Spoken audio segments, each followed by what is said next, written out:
दोस्तों नमस्कार, आप सभी का स्वागत है आज की इस वीडियो में। यहाँ पे हम आपके लिए पर्यावरण के 20 इंपॉर्टेंट क्वेश्चंस का टेस्ट लेकर के आए हैं। टेस्ट को लगाइए, चेक करिए आपकी तैयारी कैसी है और 20 प्रश्नों में आप कितने प्रश्नों के आंसर ठीक से कर पाते हैं। इस क्लास का पीडीएफ आपको हमारे टेलीग्राम ग्रुप में मिल जाएगा, जिसका लिंक कमेंट बॉक्स में पहले कमेंट में सबसे पहले मिल जाएगा, वहां से आप ज्वाइन कर लीजिएगा। शुरू करते हैं पहले क्वेश्चन से। ये क्वेश्चंस आपकी परीक्षा शिक्षक भर्ती, UP TET, REET, super TET सभी एग्जाम में पूछे जा सकते हैं, क्योंकि ये ईवीएस के क्वेश्चन है। तो आप चेक करिए कि 20 में आपके कितने सही हो रहे हैं। पहला प्रश्न आपके सामने, फूलों की घाटी किस राज्य में स्थित है? मध्य प्रदेश, उत्तर प्रदेश, उत्तराखंड, गोवा। 5 सेकंड आपको मिलेगा आंसर करने के लिए। आंसर होगा यहां पे फूलों की घाटी कहां है? उत्तराखंड में है। ऑप्शन नंबर सी सही होगा। अगला प्रश्न देखिएगा, नंदा देवी पर्वत शिखर किस राज्य में स्थित है? गुजरात, मध्य प्रदेश, उत्तराखंड, झारखंड। प्रश्न संख्या 2 सही जवाब होगा यहां पे। नंदा देवी पर्वत शिखर जो है ये आपका उत्तराखंड में है। ऑप्शन नंबर सी यहां पे सही होगा। अगला प्रश्न देखिएगा, तीसरा प्रश्न आपके सामने है, भारत के किस राज्य को टाइगर स्टेट कहा जाता है? राजस्थान, मध्य प्रदेश, गोवा, झारखंड। तीसरा प्रश्न आंसर होगा यहां पे, मध्य प्रदेश को कहा जाता है टाइगर स्टेट के नाम से। प्रोजेक्ट टाइगर की शुरुआत हुई थी 1973 में। मध्य प्रदेश की राजधानी भोपाल है, आप जानते ही होंगे। अरावली की पहाड़ियां किस राज्य में स्थित हैं? गोवा, झारखंड, राजस्थान, मध्य प्रदेश। अरावली की पहाड़ियां जो है ये आपकी राजस्थान में स्थित है, तो उत्तर होगा यहां पे ऑप्शन नंबर सी। अगला प्रश्न देखिएगा, ग्रेट हिमालय राष्ट्रीय पार्क, जिसे यूनेस्को ने विश्व धरोहर स्थल सूची घोषित किया है, यह किस प्रदेश में है? प्रश्न संख्या 5 आपके सामने। अब आप क्वेश्चन तो समझ गए होंगे। कहा जा रहा है ग्रेट हिमालय राष्ट्रीय पार्क ये किस प्रदेश में है, जिसको यूनेस्को के द्वारा विश्व धरोहर सूची में शामिल किया गया है? विकल्प है हिमाचल प्रदेश, उत्तराखंड, जम्मू कश्मीर, मेघालय। सही जवाब होगा यहाँ पे Himachal Pradesh. Option number A यहाँ पे सही होगा। छठा प्रश्न देखिएगा, निम्नलिखित महाद्वीपों में किसमें देशों की संख्या सबसे अधिकतम है? अफ्रीका, यूरोप, एशिया, दक्षिणी अमेरिका। प्रश्न संख्या 6, तो यहां पे आंसर जाएगा अफ्रीका महाद्वीप के साथ, पहला ऑप्शन सही होगा। सातवां प्रश्न देखिए, पारिस्थितिकी विज्ञान केंद्र कहां स्थित है? दिल्ली, देहरादून, बेंगलोर, मुंबई। क्वेश्चन नंबर 7 आपके सामने। आंसर होगा आपका कर्नाटक की राजधानी बेंगलोर में है आपका पारिस्थितिकी विज्ञान केंद्र।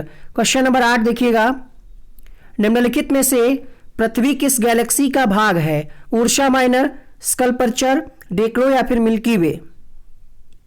8वां प्रश्न आपकी स्क्रीन पे, पृथ्वी जो है मिल्की वे का भाग है, इसलिए इसका ऑप्शन नंबर डी सही होगा। अगला देखिएगा, पारिस्थितिक संतुलन बनाए रखने के लिए भारत में वन क्षेत्र कितने अनुपात में होना चाहिए? 11.1%, 22.2%, 33.3% या फिर 44.4%। मतलब ये है, कहने का मतलब पारिस्थितिक संतुलन बना रहे इसके लिए वनों का क्या प्रतिशत होना चाहिए? क्वेश्चन नंबर 9 आंसर होगा 33.3% वन होने चाहिए।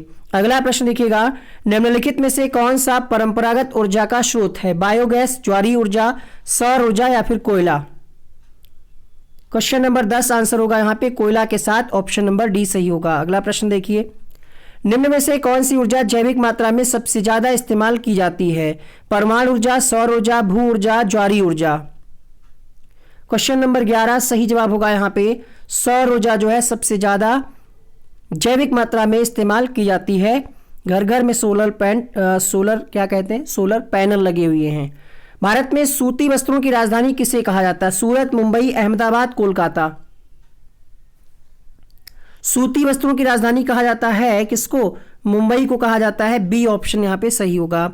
अगला देखिए, निम्न में से अवशिष्ट पर्वत का उदाहरण है? अरावली, सतपुड़ा, विंध्य, अनाईमुदी। 13वां प्रश्न आपके सामने, तो अरावली जो है, अरावली ये अवशिष्ट पर्वत का उदाहरण है।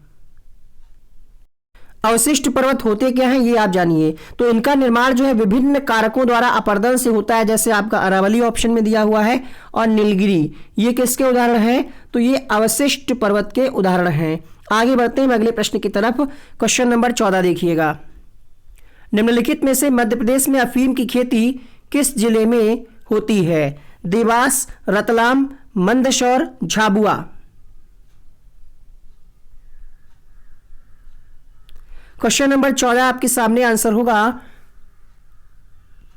मंदसौर के साथ यहाँ पे ऑप्शन नंबर सी सही होगा। अगला प्रश्न देखिएगा, निम्नलिखित में से सबसे व्यस्त व्यापारिक नदी कौन सी है? Question number 15, Hudson, Danube, Tennessee, Rhine. तो सबसे व्यस्त जो व्यापारिक नदी है वो है आपकी कौन सी? राइन नदी, और ये यूरोप महाद्वीप में है। ऑप्शन नंबर डी सही होगा। 16वां प्रश्न देखिए, हमें पता है आप शिकायत करेंगे कि इसमें आपको क्वेश्चन बहुत अच्छे से साफ नहीं दिख रहा है। ठीक है, अगले वीडियो में इसको हम इंप्रूवमेंट करेंगे। ठीक है, इस वीडियो में आप मैनेज कर लीजिएगा। निम्नलिखित में से एफटीपी का पूरा नाम क्या है? एफटीपी का फुल फॉर्म पूछा जा रहा है। 16वां प्रश्न आपके सामने, उत्तर होगा file transfer protocol. Option number C सही होगा। अगला प्रश्न देखिएगा, निम्नलिखित में से संसार की छत किसे कहा जाता है? पामीर का पठार, माउंट एवरेस्ट, K2 या फिर एम्पायर स्टेट बिल्डिंग?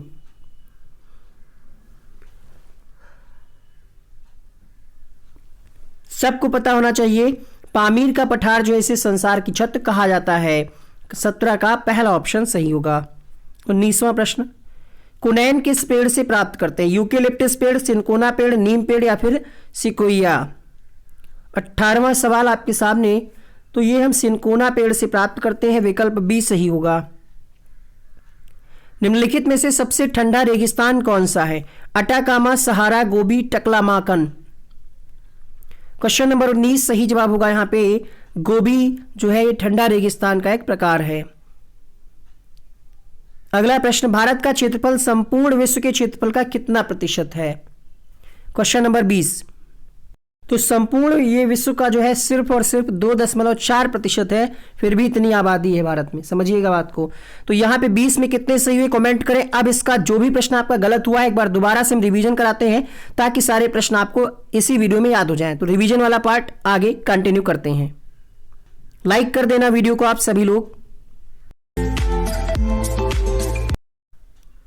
उम्मीद करते हैं 20 के 20 प्रश्न आपके दिमाग में फिट हो गए होंगे।